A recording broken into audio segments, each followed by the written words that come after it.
नमस्कार, मैं हूं अर्नब गोस्वामी। आप मेरे साथ देख रहे हैं पूछता है भारत। आज मैं सबसे पहले आप सब लोगों को धन्यवाद करना चाहता हूं। आप लोगों के प्यार ने पूछता है भारत को देश का नंबर 1 शो बनाया है। मैं राष्ट्र की बात करता हूं और देश के हक में खड़ा रहता हूं, इसलिए देश के लोग मेरे साथ खड़े हैं।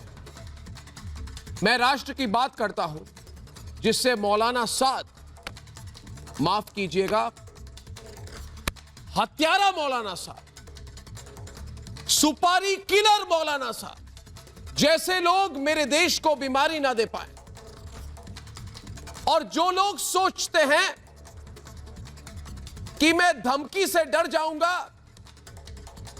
उन्हें आज बता देता हूं खुले और कि तुम मुझे डराने की सुपारी ले रहे हो, जबकि तुम्हारा हत्यारा मौलाना साद खुद एक सुपारी किलर है। वो उन लोगों को मारता है जो उसे धर्म गुरु मानते हैं। मरकज से ठीक पहले मौलाना साद के अकाउंट में करोड़ों अरबों रुपए आए। उन्हीं रुपयों को छिपाने के लिए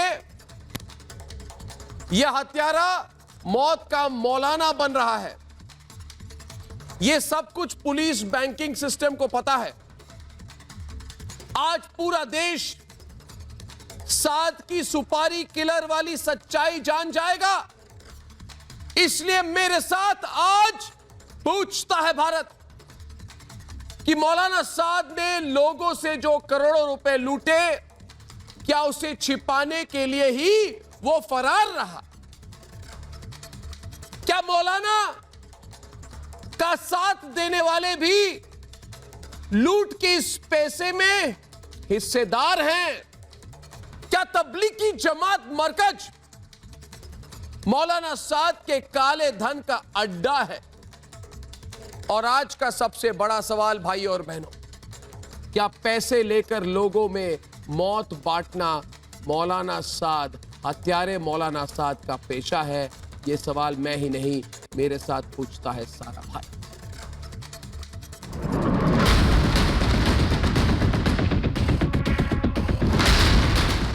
मौलाना साद ने जिस इमारत को मरकज बनाया वो मौलाना के मजे का अड्डा था। धर्म के नाम पर लूटने का धंधा शुरू किया। दुनिया को दिखाने के लिए तबलीगी जमात का तमगा लिया और काम किया लोगों को लूटकर अपना बैंक बैलेंस बढ़ाने का। याद करिए, उत्तर प्रदेश के कांधला में मौलाना साद का शानदार फार्म हाउस। बड़े बड़े बिजनेसमैन भी पनाह मांग ले। ये पैसा कहां से आया? अब खुलासा हुआ है। मौलाना ने पहले मरकज के नाम पर लूटा, उसके बाद कोरोना फैलाकर मौत बांटी। मौलाना साद का छुपा रहना ये क्या दर्शाता है? क्या मौलाना साद हिंदुस्तान के खिलाफ कोई साजिश कर रहे हैं? मरकज के लिए बाकायदा फंडिंग हो रही है और ये जमाती लोग, वहाबी हजरात, इनका ताल्लुक सीधा सऊदी अरब से है और सीधा सऊदी अरब से इनको एड मिलती है।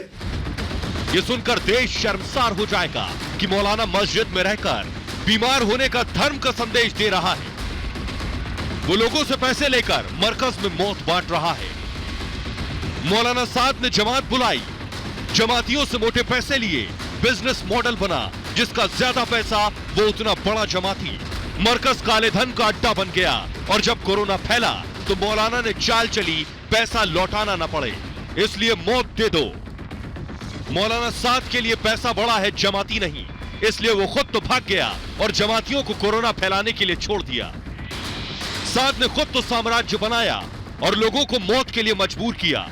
ऐसे आदमी को अगर मौलाना कहे तो आपकी मर्जी, लेकिन जो पैसे लेकर लोगों को मरने के लिए छोड़ दे उसे मौलाना कहे या सुपारी किलर। पूछता है भारत। आज डिबेट में मेरे साथ सैयद जफर असलम, जफर सरेशवाला, मुफ्ती माजाद काजमी, शादाब हुसैन है, कोई पीस पार्टी है इनकी, अजीक खान और मोहम्मद इम्तियाज नूरानी। तो ये मौलाना साद की पूरी कुंडली मेरे पास है जफर जी। और ये एक प्रोफेशनल किलर है जिसको सुपारी किलर बोला जाता है। कैसे, मैं जरा आपको बताता हूँ। ये मरकज में आने के पहले मौलाना ने जमातियों से पैसे लिए और 1 महीने पहले बहुत अरबों खरबों रुपए उनके बैंक अकाउंट में आए। फिर कोरोना फैला तो जमातियों ने कहा कि हमारे पैसे वापस करो। साध ने लोगों को बंद कर दिया, बीमार होकर मारने के लिए छोड़ दिया। यही काम सुपारी किलर करते हैं। ये कोई फिल्मी कहानी नहीं है, ये मौलाना की कारस्तानी है, मौलाना की कारस्तानी है।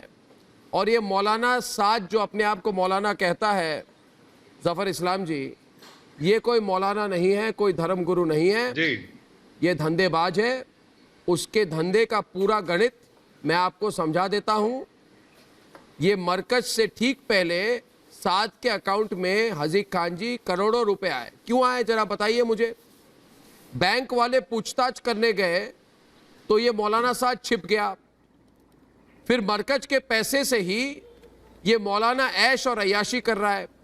मुझे बताइए, जो लोग मौलाना साद जैसे आप जैसे लोग, हजीक खान जी, जो मौलाना साद का समर्थन कर रहे हैं, क्यों कर रहे हैं?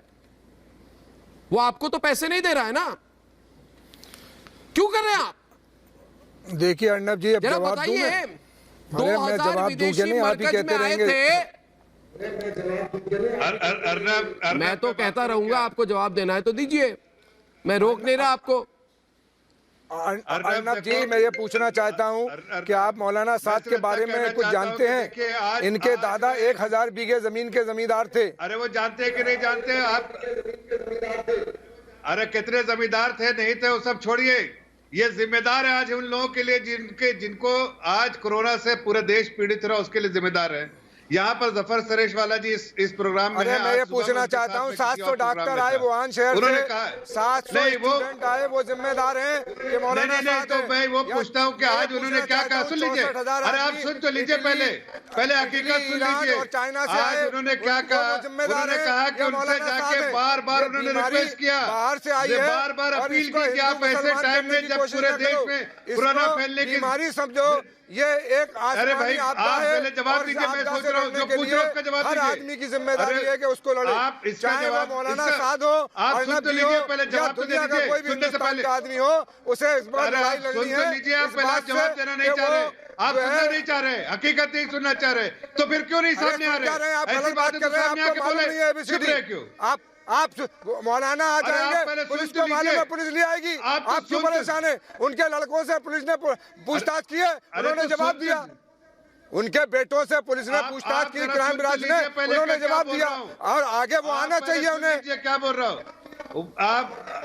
आप सुनिए पहले मैं क्या बोल रहा हूँ, उसके बाद आप रिएक्ट कीजिएगा। मैं ये पूछ रहा हूँ। जफर सरेश वाला इस प्रोग्राम में है। जफर भाई उन्होंने कहा इस प्रोग्राम में कि उन्होंने बहुत बार अपील की कि ऐसे मौके पे जब प्रधानमंत्री स्वयं अपने प्रोग्राम कैंसिल कर रहे, हर जो ऑर्गेनाइजेशन अपनी या बिजनेस जो है अपने अपना कैंसिल कर रहा है प्रोग्राम, कि सोशल डिस्टेंसिंग मेंटेन करना है, कोरोना वायरस को ना फैलने दिया जाए। ऐसे में उन्होंने उनकी बात को भी नहीं मानी और ये प्रोग्राम करने के लिए 15 तारीख को प्रोग्राम किया, तुम्हें मालूम भी है? आपको जानकारी है कुछ? 14 तारीख को मौलाना का प्रोग्राम शुरू हुआ, 15 को खत्म हो गया। अरे आप 16 को देखिए जफर भाई यही सामने है, पूछ लीजिए उनसे। आप पूछिए, जफर भाई यहीं पर है, पूछिए उनसे। अरे कुछ नहीं मालूम आपको? बोलिए जफर जी, जरा इनको बोल दीजिए। मानने को तैयार ही नहीं है। जफर जी बोलिए इनको, ये जफर जी बोलिए, मानने को तैयार नहीं है। सुनिए अर्नब, सुनिए, मेरा तबलीग जमात से और मौलाना साद साहब से बचपन से ताल्लुक़ है। और एक बात मैं यहाँ कहना चाहता हूँ कि तबलीग जमात अब 2 ग्रुप में है पिछले 4 साल से, और एक तबका मौलाना साद के साथ है और एक तबका मौलाना अहमद लाट और मौलाना इब्राहिम देवला है। और आज 60% से ज्यादा तबका उधर है। मैंने दोनों से बात की थी फरवरी के आखिर में, मार्च के शुरू में, कि भाई देखिए आपके सारे जो प्रोग्राम होते हैं उसमें लोगों का जमा होना होता है, तो आप खुदा के वास्ते, आपका उस वक्त इनका साउथ ईस्ट एशिया वालों का जोड़ होने वाला था, आप मत कीजिए। जो दूसरा ग्रुप है जिसका हेडक्वार्टर बंबई में है, न्यू बॉम्बे में, उन्होंने 6 तारीख को अपनी शूरा बुलाई और अपने सारे प्रोग्राम मौकूफ कर दिए। मेरी बात जब यहां भी हुई, मैंने कहा देखिए मुझे कुछ पता नहीं है, लेकिन जो हालात चल रहे हैं दुनिया में, जिस तरह से लोग प्रोग्राम अपने कैंसिल कर रहे हैं, और आपका सारा प्रोग्राम जो है लोगों के जमा होने का होता है, तो आप भी अपने प्रोग्रामों को मौकूफ कर दीजिए। तो ये साउथ ईस्ट एशिया के जो लोग आए 15 तारीख को, जिसमें मलेशिया, इंडोनेशिया, थाईलैंड, सिंगापुर के लोग जो आए 1600 2000 ये नहीं आते। बाद में चली है, आपको पता होगा उसके बाद ऑलरेडी मलेशिया में ये हो चुका था। तो और मैं अकेला नहीं, सुनिए, मैं अकेला नहीं, दिल्ली के और जिम्मेदार तबलीग के उन्होंने भी मौलाना साद साहब को और उनके साथियों को कहा था कि आप मौकूफ कर दीजिए, शिवराज सिंह चौहान जी शपथ कर रहे हैं और योगी जी 25 तारीख को जा रहे हैं प्रोग्राम करने की कोई गुंजाइश पर आपका कोई गौर फिक्र नहीं है। ये 14 तारीख को, अरे 13 तारीख को होम मिनिस्ट्री की तरफ से प्रेस कॉन्फ्रेंस हो रही है। अभी हम लोग तबलीग जमात की बात कर रहे हैं। क्या बता रहे हैं आप? छोड़िए, तबलीग जमात नहीं, देश में 15, 14, 16, 20 के बीच में जो भी बात हुई है उसको देखना होगा। मैं पूछ रहा हूँ तबलीग जमात की नाम, तबलीग जमात का नाम लेते हैं और तभी गुस्सा आ जाता है हमें। आज मैं चाहूंगा कि मुफ्ती वजाहत काज़मी खुलकर डिबेट पे हजीक खान जी कुछ ज्यादा बोल रहे हैं। गलत करे या हिंदुस्तान भाई, अगर आपको बुरा लगता है तो मैं क्या करूं? मैं कहूंगा कि ये साद जो है एक लुटेरा है, ये एक लुटेरा है, आप समझ जाइए। ये सुपारी किलर नहीं तो मुझे बताइए शामली में अरबों रुपए की फार्म हाउस कहां से आई इसकी? साद और उसके बेटों के पास लग्जरी गाड़ियां कहां से आई? अरे दिल्ली में अरबों की मरकज की बिल्डिंग कैसे बनी? पैसे कहां से मिले इसको? दादा 1000 बीघे का 90 साल पहले जमींदार था। सब ले लेंगे, वो खानदानी आदमी है, जमींदार फैमिली से। आप किसी को, मैंने उनको कल पढ़ा रहा था, उनके दादा खानदानी आदमी भाग क्यों रहा है डरपोक की तरह? क्या बात कर रहे हैं? ये खानदानी आदमी जो है, अरे रुकिए आप, ये खानदानी आदमी एक नंबर का डरपोक, भगौड़ा, मक्कार, बुजदिल, कायर, हत्यारा, सुपारी किलर के ऊपर जो आप कह रहे हो, सुपारी किलर, देश विरोधी, मुसलमान हो गई कोरोना बीमारी, हत्यारा, पार्लियामेंट में गई, कायर, बुजदिल, भगौड़ा, जिसकी इतनी पहचान हो उसको आप मौलाना कैसे कह सकते हैं? भाषा का इस्तेमाल चाहे जैसे करे, देश देख रहा है। हमें मेरी भाषा नहीं है, भारत की भाषा है, भारत पूरा भारत मानता है भगौड़ा है। भगौड़ा है कि नहीं? भगौड़ा है कि नहीं? हजीक जी लक्ष्मण रेखा पार न करे, वो भगौड़ा है कि नहीं? जो भागता है वो भगौड़ा होता है। आप एक और शब्द कीजिए, जो कायर की तरह भागता है वो भगौड़ा है, जो कायर है उसको बुजदिल कहा जाएगा। हत्यारा, बुजदिल, कायर, हत्यारा, सुपारी किलर, इनको कहिएगा थोड़ा सुन ले। मैं कहूंगा जो सैकड़ों लोगों को मौत दे वो धर्मगुरु कैसे बना? सुन ले। अब जो हजारों लोगों को बीमार करे वो मौलाना कैसे बना? और जो पैसे लेकर लोगों को मारने को मजबूर करे, जी अब सुनते नहीं है, पैसे लेकर लोगों को मारा है, उसको आप धर्म प्रचारक कहेंगे? देश के सामने नहीं, पूरा भारत सुन रहा है। आप बोलिए मुफ्ती जी, क्या हो रहा है? ये भाग क्यों रहा है वेस्ट जाकिर नगर में अपने? जी अर्नब भाई, इनसे कहिएगा थोड़ा संयम रखें और सुन लें। जी इनसे कहिएगा थोड़ा सुन लें। जैसा कि मैं अभी सुन रहा था कि जफर भाई ने बताया कि उन्होंने उनको पहले से राब्ता करने की कोशिश की और राब्ता किया और बताया। और मैं आपको एक बहुत ही जिम्मेदारी से कह रहा हूं ये बात शुरू दिन से आपके चैनल के माध्यम से, कि ये सब उन्होंने पूरा खेल जानबूझ करके किया है। और इस खेल को करने के बाद भी जफर भाई ने आप ही के चैनल के माध्यम से लोगों को बताया था एक दिन कि इसके बाद भी वो उनसे लगातार राब्ता करके ये बताते रहे कि आप बाहर आइए, पूरी कौम जलील हो रही है, पूरे देश में परेशानी है आपकी वजह से। 308 लग चुकी है, 304 लग चुकी है, लेकिन मौलाना नदारत, मौलाना गायब है। मैं आज एक रिक्वेस्ट करना चाहता हूं अर्नब भाई आपसे और आपके चैनल के माध्यम से, हमारी सब एजेंसीज से, कि मैं ये कहना चाहता हूं कि एजेंसीज जितना भी इनका चिट्ठा है प्लीज वो पूरी कौम के सामने लाएं। और इनके आसपास जो 100 लोग हैं इनके इर्द गिर्द, मेवात से लेकर के जमुना पार तक, उनका सबका चिट्ठा सामने लाएं, ताकि ये पूरी मुस्लिम कौम अपनी आंखों से देख सके कि एक मजहब के नाम पर एक मौलाना क्या क्या करता है, पूरे मुल्क के मुसलमानों को कैसे जलील कराया, दीन को कैसे पामाल किया, इस्लाम को कैसे बदनाम किया, कानून को कैसे नहीं समझा। मैं आपको एक बात बता दूं, मैं आपको एक बात बोल दूं, कैसे साबित कर दे रहे हैं आप? गलत बात बयानी कर रहे हैं। जी बदनाम कर दिया, आप ये बताएं, आप झूठी बातें क्यों कर रहे हैं देश के सामने? आप मौलाना है क्या आप क्यों कर रहे हैं? दीन को बदनाम ऐसे किया, क्या दीन इस्लाम ये सिखाता है? क्या दीन इस्लाम ये सिखाता है कि लोगों के अंदर बीमारी बांट दो? क्या दीन देगा? आप कौन होते हैं? आप अरे बीमारी आपके हाथ में है भाई, किसके मैं हाथ में एक आलिम बीमारी? होने के नाते पूरे मुल्क को ये बता रहा हूँ कि उन्होंने किसकी दीन वजह के से एतबार मर से गए? गलत किया कैसी है, बात करते हैं उन्होंने आप? इस्लाम के एतबार से गलत किया है, उन्होंने मुसलमानों को जलील कराया है, और ये कभी दीन नहीं हो सकता, ये कभी दीन नहीं हो सकता जो उन्होंने किया है, जो वो कर रहे हैं, जो वो कर रहे हैं, ये दीन था ही नहीं। झूठ बोल रहे हो आप झूठ बोल रहे हो। लेकिन आप झूठ क्यों बोल रहे हैं? ना वो कभी दीनदार थे। अगर वो दीनदार होते तो दारुल ने क्यों फतवा लगाया उन पर? मज़ाहिरुल ने क्यों फतवा लगाया उन पर? पूरी दुनिया के मुफ्तियों ने क्यों फतवा लगाया उन पर? बांग्लादेश ने उनको बैन क्यों किया? अगर वो दीनदार थे, आप बताएं, सबको गुमराह, सारे मुफ्तियों ने कहा, सारे मुफ्तियों ने कहा वो गुमराह है, गुमराह है, सारे मुफ्तियों ने कहा वो गुमराह है। आप फर्जी डिफेंस मत कीजिए उनका। आप सोचिए कि देश के साथ कितनी गद्दारी की उन्होंने, और आप उन गद्दारों के साथ हो जो मुल्क में बीमारी बांट रहे हैं, मुल्क के कानून को नहीं समझते। अरे आप गद्दार लोग हैं। आप जो गलत बयानी कर रहे हैं वो गद्दार हैं। हम तो ये कह रहे हैं अगर उन्होंने गलत किया है तो उनको सजा मिलेगी। आप सर्टिफिकेट देने वाले कौन है? आपको शर्म नहीं आती? कौन है? अरे आपको शर्म नहीं आती? आपको शर्म नहीं आती? शर्म आपके पास है नहीं? आपको थोड़ी बहुत हया है? आपको थोड़ी बहुत हया है?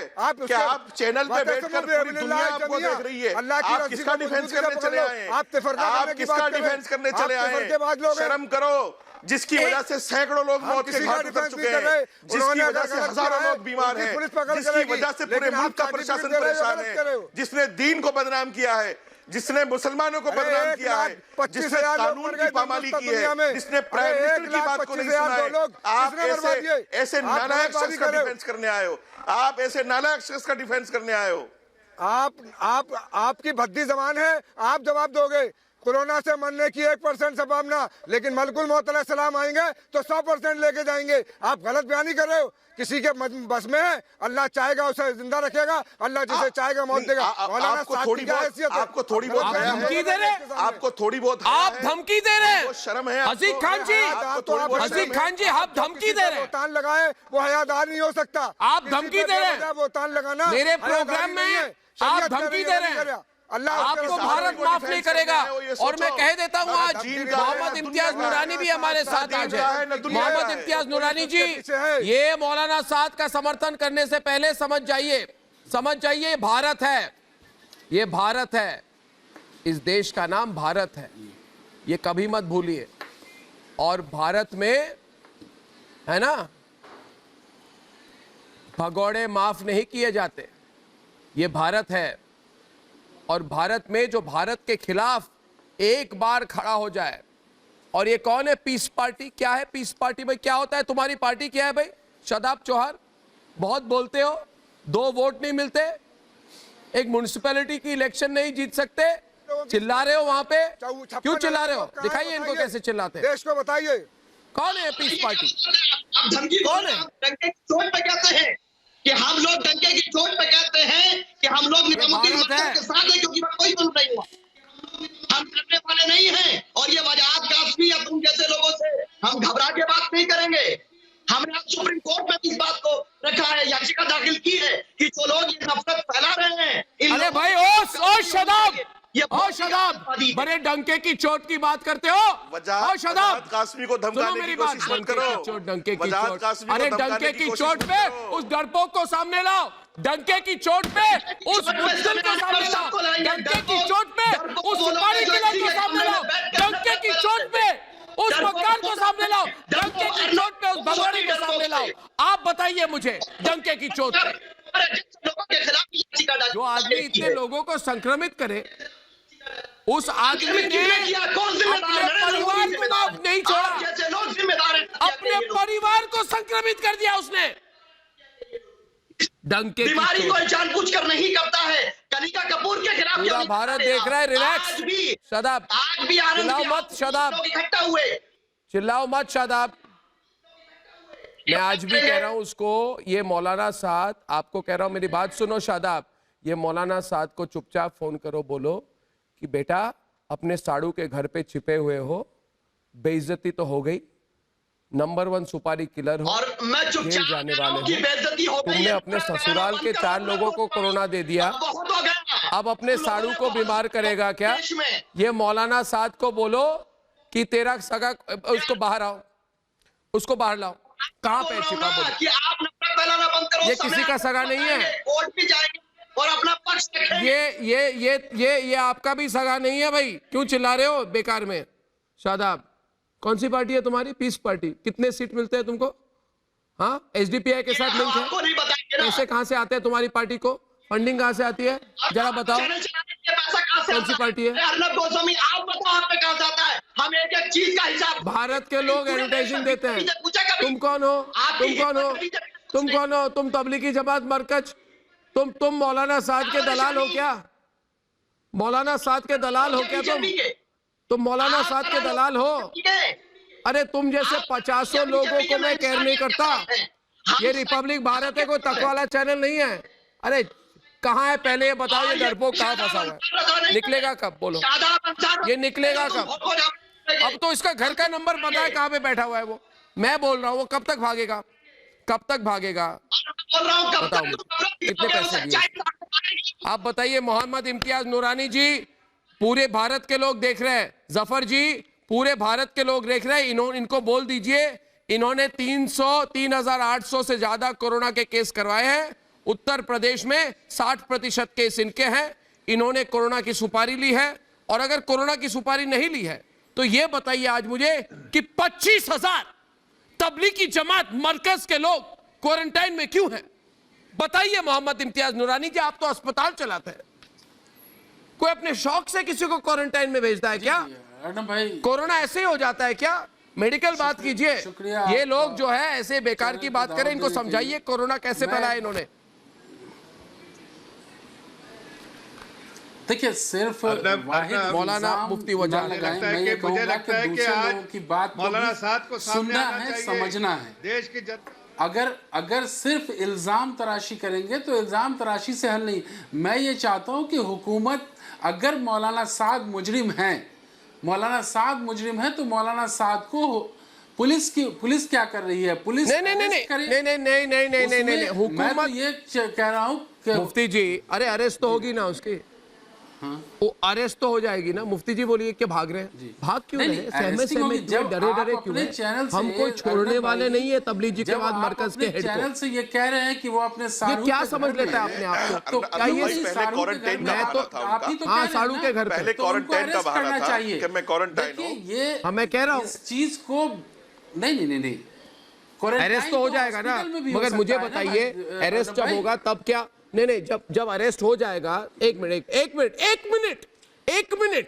जब अरेस्ट हो जाएगा तो क्या आप मुझे समझा पाएंगे कि 46 विदेशी मलेशिया से कोरोना फैलाने इधर आए, किर्गिस्तान से इधर आए, बांग्लादेश से इधर आए, इंडोनेशिया से इधर आए, कजाकिस्तान से इधर आए, इनको पकड़ के इन्होंने जो अपने साड़ू के घर में छिपे हुए इन्होंने बिहार भेजा इनको। मुझे बताइए, आप लोग इसमें इस्लाम को क्यों खींचने की कोशिश करते हैं?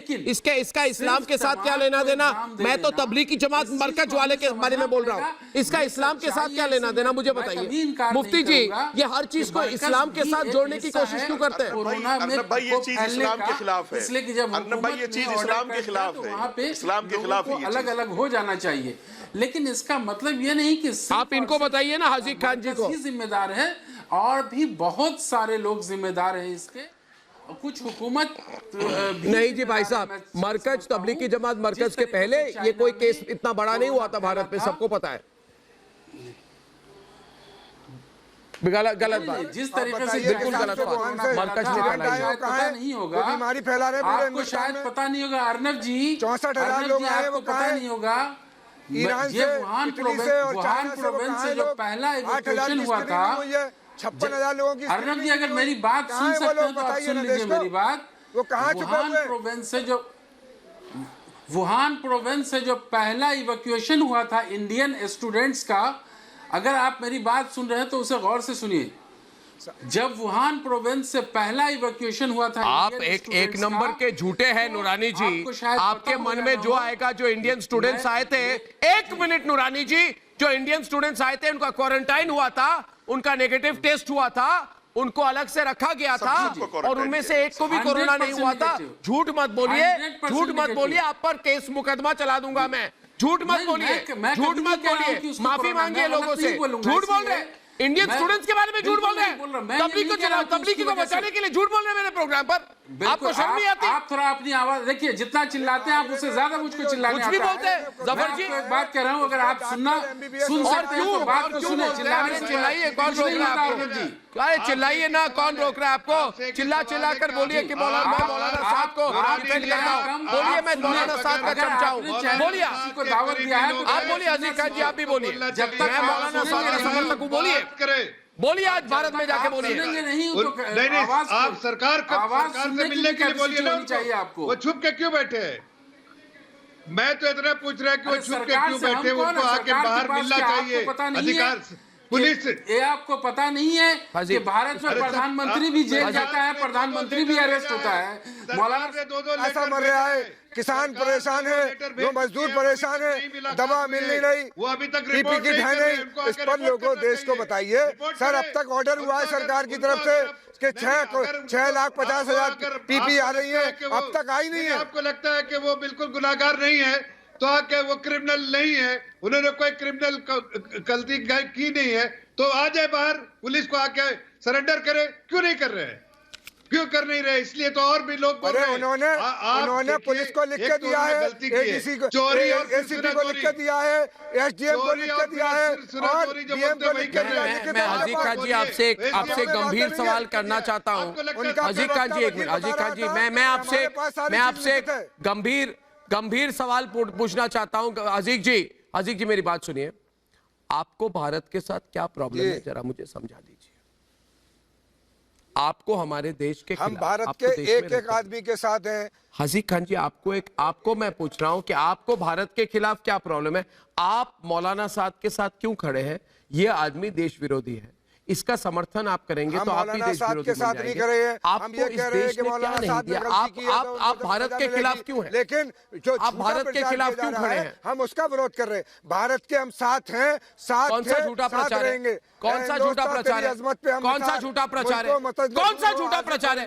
झूठा प्रचार एक झूठा प्रचार बताइए मुझे, कौन सा झूठा प्रचार? एक का नाम बताइए मुझे, कौन सा झूठा प्रचार? मुफ्ती जी इनको लाइए डिबेट पे। कौन सा झूठा प्रचार पूछता है भारत? एक केस बताइए। ऑडियो क्लिप में क्या निकली थी? ऑडियो क्लिप में बोला था कि नहीं बोला था कि आप सरकार को समर्थन मत कीजिए? ऑडियो क्लिप में मौलाना साद ने बोला था कि नहीं बोला था? पूछता है भारत, उस समय बोला था कि नहीं बोला था कि मौका अल्लाह खाला से माफी मांगने का होता है? उन्होंने बोला था, मैं बात कह दूं, उन्होंने बोला था ये मौका अल्लाह खाला से माफी मांगने का होता है, ये मौका नहीं है। मैं डॉक्टरों की बातों में आकर नमाज छोड़ो, मुलाकात छोड़ो, मिलना जुलना छोड़ो। उन्होंने बोला था कि नहीं बोला था? पूछता है भारत, सवाल का जवाब दीजिए। देखिए बोला था कि नहीं बोला था कि आप महज डॉक्टरों की बात मत सुनिए? पूछता है भारत, उन्होंने बोला था कि नहीं बोला था? नमाज मत छोड़ो, पूछता है भारत, उन्होंने बोला था कि नहीं बोला था? मुलाकात मत छोड़ो, पूछता है भारत, मिलना जुलना मत छोड़ो, पूछता है भारत, बोला था कि नहीं बोला था? जो लोगों से कह रही है, अपील कर रही है, बोला था कि नहीं बोला था? वो कह रहे हैं, मेरे सवाल का जवाब दीजिए। लेकिन वो बयान दिखा रहे हैं आप, पिछले बयान को मत दिखाइए। उनकी टेप नहीं सुनी आपने? वर्तमान टाइम में क्या कहा है वो देखा उनकी आवाज को पहचानते नहीं है आप? मत दिखाइए। हम ये कह रहे हैं, क्या बात कर रहे हैं आप? हाँ बिल्कुल, कोरोना की सुपारी ली है इसने। क्या कहा मुफ्ती जी? ये बात मैं 50 बार बोल रहा हूँ, अजीज खान जी को समझ में क्यों नहीं आ रही? रहना है, भारत सरकार जो गाइडलाइंस दे रही है उस गाइडलाइंस को लागू करना है, चाहे वो तबलीग। अरे भारत में रहना है तो भारत के खिलाफ खड़ा होना बंद कीजिए। भारत में रहना है, जिसको भारत में रहना होगा उसको भारत के साथ खड़ा होना होगा। मौलाना साद को भी रहना है। अजीज खान जी, जो भी भारत में रहेगा, अर्नब भाई थोड़ा सुन लेंगे, एक भी देश विरोधी भारत में नहीं रहेगा। एक भी देश विरोधी भारत में नहीं रहेगा। अजीज खान जी, एक भी देश विरोधी भारत में नहीं रह सकता। एक भी कोई भी राष्ट्र विरोधी काम करके हमारे देश में नहीं रह सकता। देश का वफादार है। अरे सुप्रीम कोर्ट, हाई कोर्ट भी यही कहेगा कि कोई भी देश विरोधी काम इस देश में, इस देश की धरती में रहते हुए देश को गाली देना, देश को बीमार करना और राष्ट्र विरोधी काम करना, ये बिल्कुल टॉलरेट नहीं की जाएगी। आप समझ लीजिए, आपने आज तक इसमें जो कोई डिबेट वाली बात नहीं है। मौलाना साद ने 1000 बार इस देश की अमन के लिए, देश की एकता के लिए, देश के भाईचारे के लिए दुआ की होगी। हाँ, तो फिर मुझे बताइए, अगर ऐसी बात है भाई, आप तो इनको मुझे थोड़ा चुप कर बताइए लीजिए। कि कोरोना की सुपारी अगर नहीं ली गई तो पूछता है भारत कि 12 तबलीगी जमात के लोगों को अलग अलग मस्जिदों में असम में पकड़ा क्यों गया, पकड़े क्यों गए वो, और लखनऊ के अलीजान मस्जिद में जहां पे 27 कोरोना के केस हुए, वहां पे 12 तबलीगी जमात के लोगों को क्यों पकड़ा गया, मुझे बताइए, पूछता है भारत। एक बताइए, पूछता है भारत, बताइए हसीन जी, चुप क्यों हो गया अभी? पूछता है भारत, जमात के लोग अब तक मरे हैं क्यों? मैं कोरोना के मामले में कितने लोगों की डेथ हुई है, कितने लोगों की मौत हुई है, बताइए देश को। ओ भाई, आप भी कमाल करते हैं, अब तक ये नहीं बता रहे आप भी कमाल करते हैं भाई। जमात में कितने लोगों की मौत हुई है, पूरे देश को संक्रमित किया। आप क्या भाई, आप कमाल करते हैं भाई, वाह हसीक खान जी, जो मन में आए, जो मन मर्जी बोलेंगे आप। अरे मैंने बोला कि इथियोपिया के 8 लोगों को चेन्नई के मस्जिद में क्यों पकड़ा गया, पूछता है भारत। बोल रहे, बीमारी किसी को भी लग सकती है। सच्चाई बोलता हूँ, गाना नहीं गाता हूँ, अंताक्षरी नहीं करता हूँ, कोई तकवाला नहीं हूँ। सवाल का जवाब दीजिए, आप मुफ्ती जी डिबेट पे हैं। मस्जिद में तो बीमारी किसी जगह भी जा सकती है। जी अर्नब भाई, आप इनसे कहिए, अरे जफर जी, इनको समझाइए, भी जा सकती है। आप इनसे कहिए थोड़ा सुन लें। बोलिए। हाँ जी जफर साहब बोलिए। जी अर्नब भाई, मैं आपको एक बात, देखिए अर्नब, हाँ देखिए अर्नब, एक मिनट, मुफ्ती साहब एक मिनट, देखिए यहाँ जो है, मैं मुफ्ती भी बोले, पहले भी अर्नब आपके शो के जरिए मैंने, एक मिनट, मैंने पुलिस अपना जो काम करेगी वो अपनी जगह पर है। क्या मौलाना साद साहब तबलीग जमात के अमीर हैं या नहीं है? अगर अमीर हैं तो क्या इमारत का हक नहीं है? मौलाना क्यों सामने नहीं आ रहे? मौलाना को उसी दिन सामने आकर बात कहनी चाहिए थी, अपने लोगों को हिदायत देनी चाहिए थी, बल्कि मौलाना सामने आकर प्रशासन को बताते कि 1.5 महीने में इतने लोग हैं जो यहाँ मरकज में आए थे, ये लोग हैं। और ये बहुत बड़ी खबर, ये बहुत हो गया, डंके की चोट पे बोल रहे थे ना, डंके की चोट पे बोल रहा हूं आपको मैं, डंके की चोट पे शादाब तुम्हें बोल रहा हूं, कुछ बाकी नहीं रहेगा इसका, एक एक पैसा इसका नीलामी होने वाली है इसकी, डंके की चोट पे बोल रहा हूं, ये जहां पे भी छुपा हुआ है ये बचेगा नहीं। और आप जैसे नफरतबाज को देश झुटलाएगा, ये सच तो हम जानते हैं, सच तो मुफ्ती जी सारा भारत जान चुका है। इस महामारी के क्या किस सच के बारे में बोल रहे हो शादाब जी? जिस शख्स ने हमारी की दुआ मांगी। अर्नब भाई, आप इनको चुप करिए, मुझे कुछ कहना है। बताएं कि बीमारी किसी को देखेगी, मैं अमन की दुआ मांगी तो बोला कि मोदी की बात मत सुनो, अमन की दुआ मांगी कि गिरजा जाऊंगी कि मोदी की, अभी तो शुरुआत है भाई। अरे अर्नब भाई, कुछ दूसरों को भी मौका देंगे या सिर्फ 2-1 आदमी से डिबेट? बहुत जरूरी है। क्यों नहीं सुनेंगे? तुम्हारे प्रधानमंत्री नहीं है क्या? आपका प्रधानमंत्री कोई और है क्या? नहीं, क्या बोल रहे हो शादाब? आपका प्रधानमंत्री कौन है भाई? जरा बताओ मुझे, भारत में रहते हो कि नहीं? भारत में रहते हो तो तुम्हारा प्रधानमंत्री कौन बना? भारत हमारा है तो भारत के प्रधानमंत्री कौन है शादाब? तुम्हारे प्रधानमंत्री कौन है? बोलने में क्या हिचक हो रही है? प्रधानमंत्री है, वो हमारे प्रधानमंत्री हैं। डंके की चोट पे बोलो ना। लेकिन जरूरी नहीं ना उनकी बात को मैं आवाज कम क्यों? उनका क्रिटिसाइज करूंगा, उनका बताऊंगा कि डॉक्टर्स को पीपी नहीं मिलता। तो मेरी बात सुन लो शादाब, देखो शादाब, मैं सीधी बात करने वाला आदमी हूँ, बहुत सीधी बात करने वाला आदमी हूँ। इस समय अनिवार्य है भैया मेरे, भारत में रहना है तो प्रधानमंत्री ने जो बोला है चुपचाप उसको फॉलो करो, चुपचाप, बिना कुछ पूछे। नहीं, आप ये बताइए, कोरोना यही आपका राष्ट्र धर्म है। नहीं तो क्या होता है? नहीं तो मौलाना साद वाली बात क्यों कर रहे हो? नहीं तो का क्या मतलब क्या है जफर जी? नहीं तो का मतलब क्या होता है? नहीं तो प्रधानमंत्री की बात को नहीं तो क्यों नहीं तो? किस चीज का नहीं तो बोलो तो? किस चीज का नहीं तो? हर चीज पे नहीं तो? इतनी बात क्या नहीं तो? नहीं तो के फेवर में खड़े, एक सीधी सी बात है, आप कहिए उनको। प्रशासन से आके मिले। जब वो छुपे रहेंगे तो यही बात होगी। ये उनकी रिस्पॉन्सिबिलिटी है कि अपने ऑर्गेनाइजेशन ने जो गलती की उसको माने, देश की जनता से माफी मांगे और जो उनपे केस हुआ है उस केस को जाके वो उस केस को लड़े। लेकिन भाई और बहनों, ये लोग पूछते हैं मुझे, अरे हम नहीं सुनेंगे नरेंद्र मोदी की बात कोरोना के समय में, और फिर कहते हैं, हम बोलते हैं क्यों नहीं सुनेंगे, आपके प्रधानमंत्री नहीं है? तो फिर कहते हैं नहीं तो क्या कर लोगे? ये किस भाषा है, ये कौन सी मानसिकता है भाई और बहनों?